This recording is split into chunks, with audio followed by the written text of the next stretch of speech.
Ito muna tayo, bayan. Makakausap natin ngayon si Professor Cielo Magno, ang dating Finance Undersecretary.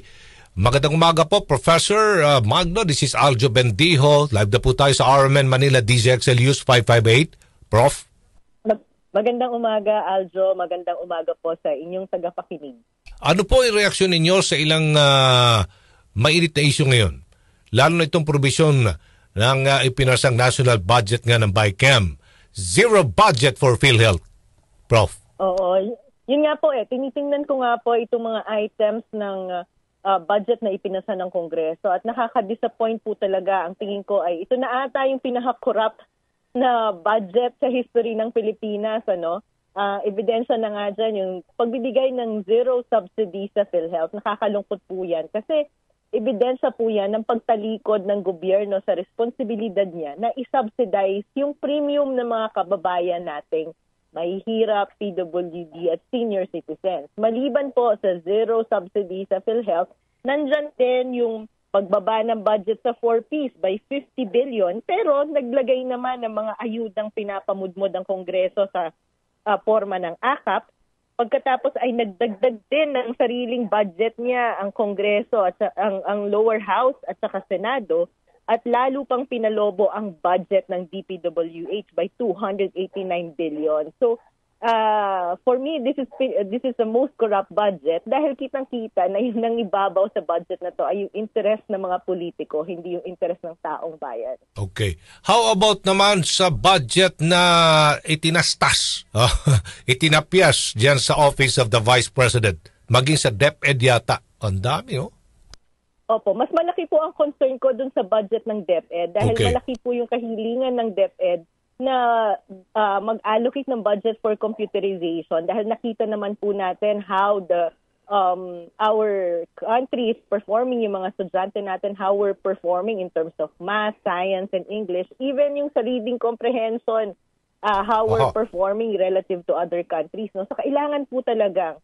paglaanan ng matinding budget ang education. Kaya, again, very disappointing yan. Sa Office of the Vice President po, historically naman, napakita na nakakapag-operate ang Office of the Vice President with the budget that was given to VP Sara Duterte. At alam naman po natin, ang mandato ng Vice President ay backup ng Presidente. So wala po akong objection dun sa budget na ibinigay sa Office of the Vice President. Okay. How about naman sa pinalaking budget ng Department of Public Works and Highways? Dahil po ang nakakadismaya, additional 289 billion pesos. Mismo ang DPWH na nga ang nagsasabi na hindi nila halos ma-implement ng mga flood control projects. Parang sa isang hearing sa Senado, binanggit ng DPWH, parang 60% lang ata ng mga nakalagay na public works sa flood control ang nagagawa nila. And yet, itong mga legislators natin ay patuloy na pinalalaki itong budget ng DPWH. At malinaw po yan, itong sinasaksak sa DPWH, ito na yung bagong anyo ng pork barrel natin ngayon. Kasi nagsabi na ng DPWH na ito lang yung kaya nilang i-implement, pero itong mga congressman at senador natin patuloy na nagsasaksak ng mga pet projects nila dyan sa DPWH na nakaka-disappoint. Kaya ako sinasabi na itong budget na to ay instead na yung mga kapakita-kinabang para sa taong bayan, yung pinaglalaanan ng pondo, kitang-kita na interest ng mga politiko yung nangingibabaw. Okay. Doon naman, balikan ko lang yung PhilHealth. Sinasabi kasi merong reserve funds, 500 billion pesos, yung PhilHealth. Opo. O bakit hindi nila munang gastusin yun? Apo, ano pong reaksyon niyo, Prof? Nakakatawa nga yan Kasi paiba-iba yung figure. Nung si Senator Grace Poe nagsabi 600 billion ng reserve fund. May 700 pa. Ngayon si Pangulong Marcos sabi niya 500 billion. Pag nadinig mo yung PhilHealth, sabi nila 431 billion na lang yan. Alam niyo po, nakakalungkot kasi malinaw po sa batas natin Universal Healthcare Act.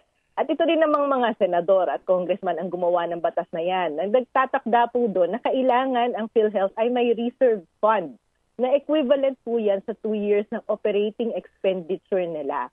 Ano po ang purpose ng reserve fund? Hindi po yan talaga ginagastos para tustusan yung mga regular na gastusin ng PhilHealth. dahil kailangan may nakareserbang pondo para tustusan yung mga obligasyon ng PhilHealth sa miyembro nila sa buong lifetime ng membership. Yan yung tinatawag na insurance contract liability. Kailangan po talagang may nakahiwalay na parang contingency fund yan pagka may mga biglaang gastos. At nakatakda yan sa batas na hindi dapat ginagastos yan. At kung totoo man na may surplus fund ang PhilHealth, dalawa lang ang pwedeng paggamitan yan. Either i-expand nila yung servisyo ng PhilHealth na talaga namang ka-expand, no? Alam mo mga kababayan natin yan, kakarapot lang ang sino-cover ng PhilHealth. O kaya i-refund tayo. So ano ba yung dapat ginawa ng Kongreso? Kung totoong sobra-sobra ang pera ng PhilHealth, yan pong subsidy ng PhilHealth, nakatakda po yan sa batas, sa syntax natin, na dapat automatic ay earmark sa PhilHealth. Yan po ay kalahati, 80% ng kalahati ng mga taxes na nakokolekta mula sa sugary beverages at tobacco. Nakalagay po yan sa syntax law natin na specifically dapat for PhilHealth yan. So ngayon, ang dapat ginawa ng Kongreso natin ay inilipat yan sa PhilHealth at kung feeling talaga nila sobra-sobra ang pera ng PhilHealth, ang dapat ginawa nila, nire-refund tayong mga nagbabayad ng premium dahil sobra pala yung binayad natin. Tama. Nakakatakot nga na instead na yun ang ginagawa, ay ginagamit pang pondo ng mga programang inaabuso ng mga politiko para sa patronage politics nila. Yun na nga. Halimbawa na lang kung ang hospital bill mo ay 100,000 piso, i-compute ko, magkano lang porsyento lang bang napakaliit lang po. Babayaran mo, 0.2. 200 siguro, mga 5%? No? Parang gano'n. Maliit lang talaga ha. Kasi na-experience po namin yan bilang pamilya. Nagkaroon kami ng hospitalisasyon, umabot ng halos 1 milyon. Ang kinover lang ng PhilHealth ay 30,000. So, ang purpose po kasi talaga ng PhilHealth ay maiwasan yung mga 0.02% lang. Ganon kaliit. Dapat baliktad dito, Prof. Ang babayaran ng PhilHealth dito, kung halimbawa 100,000 piso, 98,000, ikaw 2,000 na lang. Tama ba? Dapat at least mga 60 to 70% ng gastusin natin. Baliktad dapat. Kaso napakaliit po, parang mga 12 to 15% lang yung kino-cover nila. So kung itong presidente sinasabi, hindi kaya niyang i-cover yung gastusin ng PhilHealth sa kasalukuyang budget niya, ang ibig sabihin po ba nun, business as usual, samantalang palaki ng palaki yung premium na binabayaran. Basta ito, dapat ito sa mga, talaga Prof, sa mga mahihirap nating mga kababayan na nagkakasakit. Yun talaga bigyan ng libre na yan. Libre ang kanilang gamutan. Lalo na may mga cancer. Yun po ang purpose nun. Kaya nga po, tayo po nagbabayad ng premium yung mga may trabaho. Yung walang trabaho at may hirap, ang nagbabayad po ng premium yan, yung gobyerno. So yun po yung tinatawag na subsidy. Ngayon, kung hindi isa-subsidize ng gobyerno, ang ibig sabihin, ang magtutusto sa gastusin ng ating mga kababayang mahihirap, yun ding mga may trabaho, yung nagbabayad ng premium. So maling-mali po ata yun, di ba? Na tayo na ng mga manggagawa, nagpapakahirap, nagbabayad ng premium natin. Pero yung gobyerno, tinatakasan yung obligasyon niya, pinapasa pa rin sa atin. Itong obligasyon para patakbuhin ng PhilHealth. Ito naman, dinagdag na budget sa AKAP. Meron pa sa TUPAD, sa AIX, ito, yung mga ayuda. Ano po masasabi niyo, Prof? Nako, dapat nga ina-abolish na yung mga yan Kasi po, kung talagang seryoso tayo sa social protection program natin, dapat may maayos na targeting mechanism. Sino ba dapat yung nakakatanggap? Ano ba yung ina-expect nating pagbabago kapag binigyan ng ayuda? Parang yung 4Ps po, hindi ba? Pagka binigyan ng ayuda under 4Ps, may mga conditionality. Dapat nagpapatingin ka sa doktor, dapat in-enroll mo yung anak mo sa eskwelahan. Dapat nag-upgrade ka ng skills para makahanap ka ng trabaho. Yung bang may exit plan? Kaso itong mga programa katulad ng AKAP, nakikita mo, ginagamit lang naman ni Speaker Romualdez kapag ka nag-SM tour sa pinapamudmud yung pera. Walang malinaw na programa. Ano ba yung exit plan? Ano ba yung purpose nito? At gamit na gamit. Ang isa ko pang issue dyan ay, ano ba yung ginagawa ng mga legislators natin? Ba't sila yung nagpapamudmud ng ayuda? Di ba ang trabaho nila ay gumawa ng batas? Ano yung kinalalaman nila sa pagpapamudmud ng ayuda? Kaya kitang-kita na patronage politics po ang sinusulong dyan. Ibig sabihin, eto, bibigyan kita ng pera at tumanaw ka ng utang na loob sa akin para sa susunod na eleksyon, iboto mo ko. Ganun lang po, kasimple. Yung purpose sa mga programang isinisinyat na ganyan sa ating Hindi alam. budget. Ewan ko lang ha. Aware kaya ating mga kababayan dyan? Parang pag binibigyan sila ng pera mula sa gobyerno, doon parang ginagawa nilang poon yung politiko nagbigay sa kanilang pera. Ewan ko ba? Correct. Kaya po maganda na nadidiscuss yung mga ganitong bagay. Kaya nga po ako post sa social media para nagiging aware yung mga kababayan natin na yung tinatanggap nilang pera sa mga politiko, galing din po sa atin yan.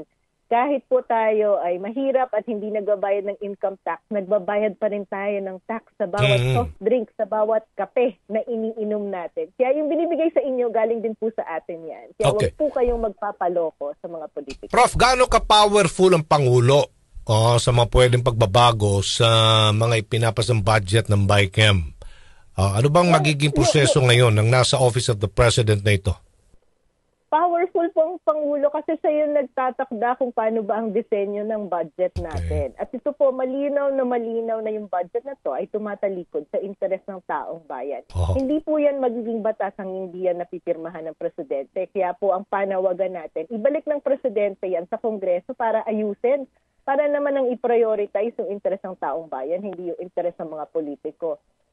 Gayon din po, kung hindi yan gagawin ng Presidente, halimbawa po ako at ang kasama ko mga petitioners, mapipilitan kami na magtungo ulit sa Supreme Court para mag-file ng kaso dahil naniniwala kami na unconstitutional ang maraming provision ng budget na pinasa. Considering na may provisions sa mukhang talagang mababago, tingin nyo ba kakayanin na mapirmahan ito bago magpasko na target ng Malacanang? Mahilig naman po sa rush ang ating mga legislators. So, bago sila mag-Christmas break, ay ayusin naman nila yan dahil responsibilidad nilang primary concern nila, diba? Ang obligasyon na pagsilbihan ang bayan. So, bago mag-Christmas break, pakiayos-ayos po yung budget na magre-reflect ng interes ng taong bayan. Sakaling may mga nais kontrahin ang napirmang version ng Pangulo, may habol pa ba dito, Prof?